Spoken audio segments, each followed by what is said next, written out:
Hi, it's Louis again with part 2 of the video about the speedometer on a VW 1971 standard Beetle, not Super Beetle by the way.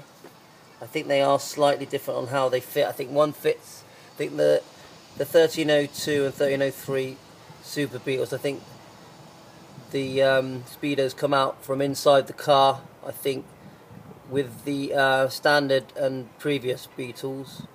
I think, I'm no expert, that it's just 2 screws, little hook screws, that you unscrew and then you slightly turn it to the left and it all comes out. I definitely make sure you disconnect your battery when you're playing with all this, because obviously things could short, and take some good pictures so you know where all the wires go, because there's a hell of a lot of wires in this area. And I think, I haven't done it yet, but I think all the bulbs, like oil light, etc., stuff like that, most of them just slip out. I'm going to do a little diagram on here and write, I know it's a bit basic, and write where all the wires go. Then I'm going to just disconnect, once I disconnect everything, I'm going to take it, I'm going to attempt at taking it apart and just seeing if there's anything obvious where I can unblock where the speedo cable goes in. That part is jammed. If I can unjam it, I'll give it a go. If I can't, then I'm just going to put the new one in and use this one as spare, as bits for this one. And so I'm going to keep you updated just to see how that goes. I'm going to remove it in a second. I'll do another short video that shows me removing it, and then I'll do another video that shows me dismantling it, and then if I'm successful or unsuccessful, I'll keep you updated. So that's it. It's Louis in Weston-super-Mare, UK, and it's a early August, breezy, bright day here in Weston, and that's it. Just so you know, my hobby is VWs.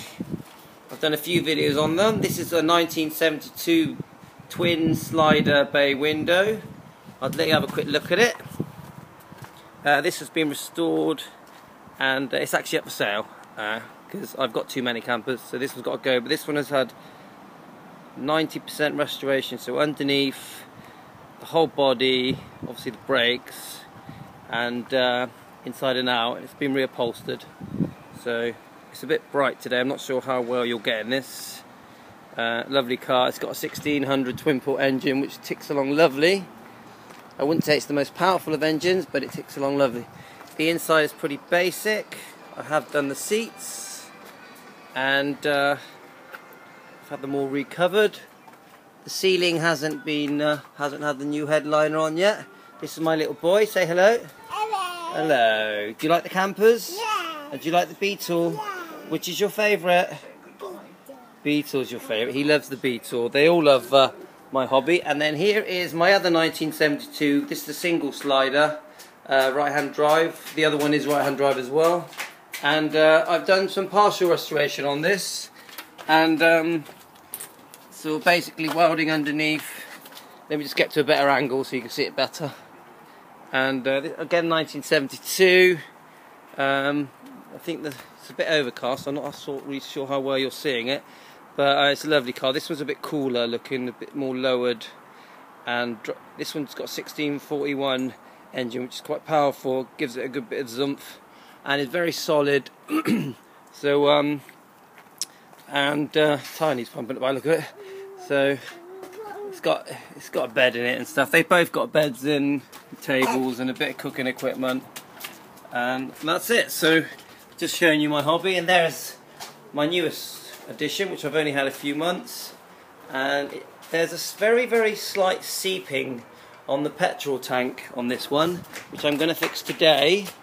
It's like almost like a hairline crack on the bottom of the petrol tank, which is very easy to remove, by the way. It's just 4 bolts, and then you just get out the hoses and the wire that for the fuel gauge, and then it just lifts up very easily. And what I've bought this stuff that almost like a glue that you stick over the seeping that is petrol retardant, and it seals it, but it doesn't. The petrol doesn't erode it away. So I'm going to try that a bit later. It's not just glue; it's glue, and there's some material in there, almost like fiberglass.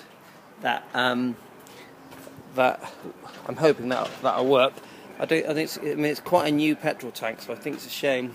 Just let you have a little quick look inside here.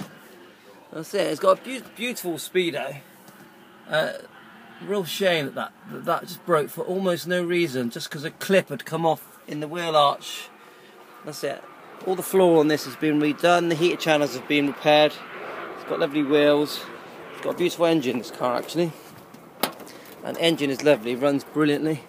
It's been really well looked after, and I've driven it quite long distance, quite a few times, and I tell you what, it makes it, which is always a surprise to me. So there we are. And the clip that came undone was underneath this wheel. There's just a small clip. Can't even see it actually, and it just unclipped, but you can see where the cable comes through there. See, I'll just move it. That one there, that's it, and that was it had pulled down and twisted, so that, I'm guessing that caused it to jam. I don't actually quite understand why that would have made it jam, but maybe when it twisted it stopped turning, but because the wheel was still turning, I don't know, I'm just guessing, I have no idea. Okay, I'll get back to you when I remove it.